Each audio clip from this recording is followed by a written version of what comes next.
బుల్బుల్ కథలకు స్వాగతం. కథ పేరు బండరాయి ఇచ్చిన బహుమానం. నలుగురు నడిచే వీధిలో ఒక రాతి బండ ఉంది. అది వీధికి పెద్ద అవరోధంగా ఉన్నా ఎవరూ దాని విషయం పట్టించుకోవడం లేదు. అటుగా వస్తున్న ఒక బాలుడు ఆ బండను చూశాడు.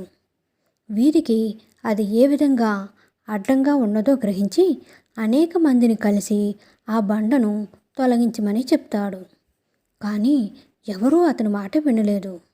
కనీసం తనకు సహాయం చేయమన్నా ఎవరూ బాలుని మాట వినలేదు. ఇక ఎలాగూ పని కాదనుకొని తను ఒక్కడే బండను ప్రక్కకు దొర్లించడానికి ప్రయత్నించాడు. అతని ప్రయత్నం చూసి జనులు హేళన చేశారు, వెక్కిరించారు. బాలుడు తన దీక్షను వదలలేదు. చెమట బిందువులు అతని నుదుట నుంచి రాలడం ప్రారంభించేటప్పటికీ మెల్లిమెల్లిగా రాయి కదిలింది. ఆ రాతి కింద ఒక సంచి, ఒక తామ్రపత్రము ఉన్నాయి. బాలుడు వాటిని తీసి చూశాడు. తామ్రపత్రంలో ఇలా రాసి ఉంది: పరుల మేలు తలుచువారు ఈ బహుమానానికి అర్హులు. నీవు ఈ బండను తొలగించావు. ఈ సంచి నీది.